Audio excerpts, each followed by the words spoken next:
Halo selamat siang pemirsa IDX Channel, kita kembali berjumpa dalam IDX Conversation Closing. Sejumlah informasi dari dunia ekonomi dan bisnis akan kami sajikan untuk Anda. Bersama saya Rosalind Chu, inilah IDX Conversation Closing selengkapnya untuk Anda.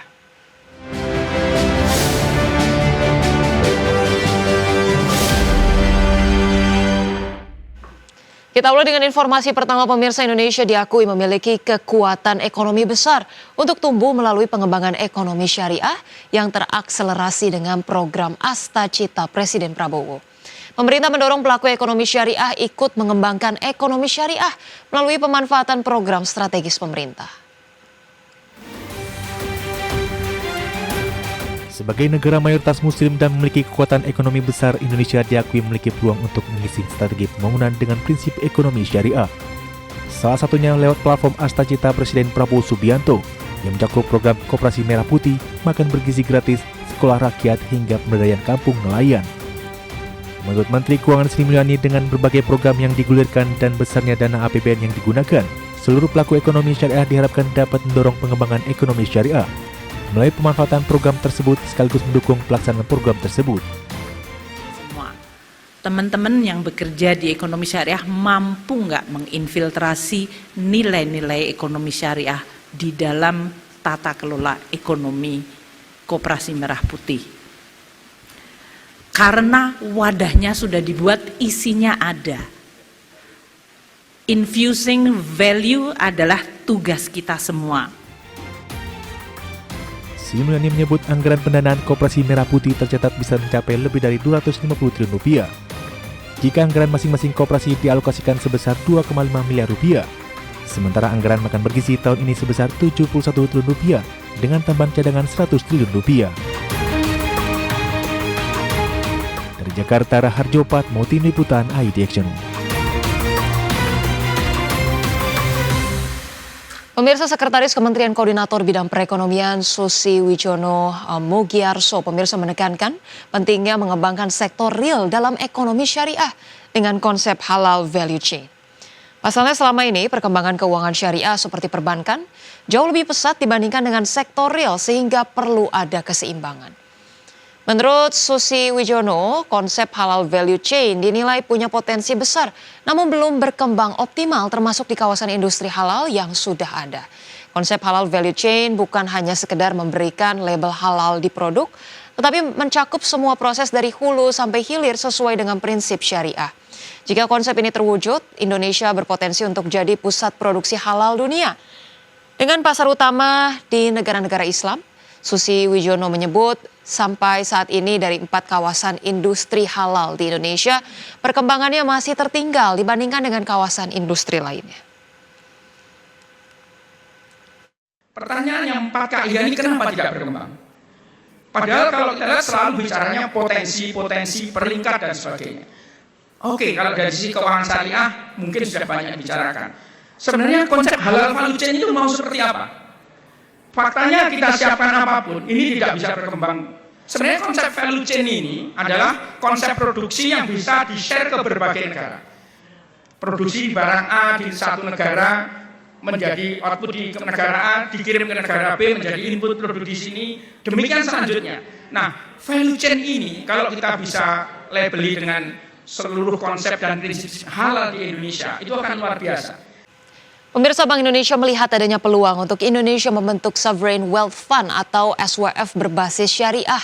Keberadaan SWF syariah ini bisa menjadi tempat penampungan dana dari investor Timur Tengah yang ingin menanamkan modalnya di Indonesia. Bank Indonesia melihat adanya peluang untuk Indonesia membentuk Sovereign Wealth Fund atau SWF berbasis syariah. Deputi Gubernur Senior Bank Indonesia Destri Damayanti menilai kebutuhan wadah investasi syariah ini mendesak karena pasar keuangan syariah Indonesia masih dangkal sehingga membatasi potensi pembangunan.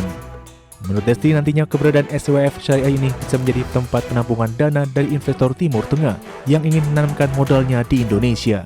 Kalau pasar keuangan syariah tidak dalam, tentunya itu akan menghambat nanti pembangunan. Termasuk juga ada dana dari luar, dari negara di di Arab ya. Dia akan masuk ke dalam sini. Tapi dia membutuhkan wadah yang memang memenuhi prinsip syariah. Nah, kita belum ada nih. Makanya kalau di dalam tim saya bicara, kita coba yuk bikin sovereign wealth fund yang syariah gitu. Karena itu bisa menampung dana-dana Middle East yang mungkin mereka juga nyari tempat investasi sekarang ini kan. Selain SWF, Bank Indonesia juga tengah mengimplementasikan blueprint pengembangan pasar uang syariah yang berfokus pada prinsip 3P, yakni peningkatan produk, partisipan, dan pembentukan pricing yang efisien. Desri mengungkapkan saat ini pricing pasar uang syariah masih lebih tinggi dibandingkan pasar uang konvensional, yakni selisih sekitar 49 basis poin atau hampir 0,5%. Dari Jakarta, Tim Liputan iDaction.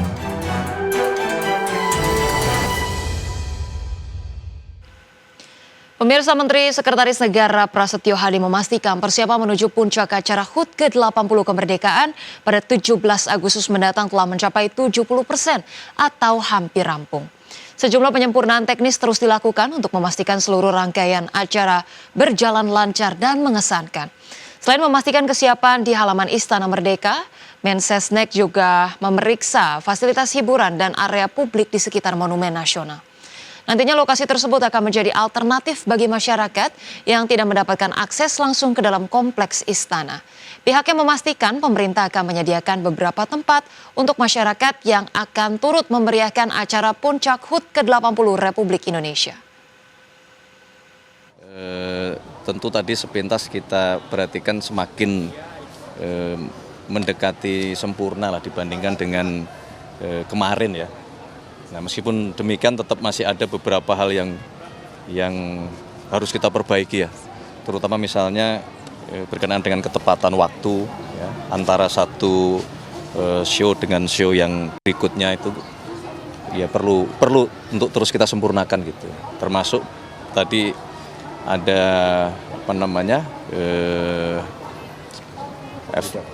jeda antara ini udara pesawat ya, yang mau kita atur ininya supaya waktu dan koordinatnya jauh lebih pas supaya lebih bagus untuk.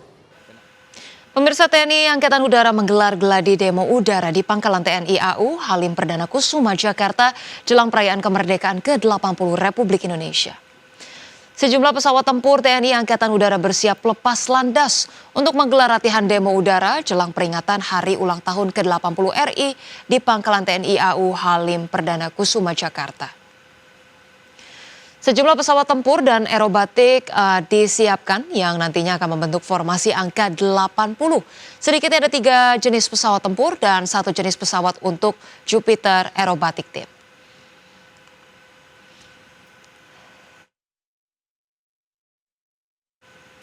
Dan pemirsa, sejumlah informasi menarik lainnya akan kami hadirkan usai jeda berikut ini, tetaplah bersama kami.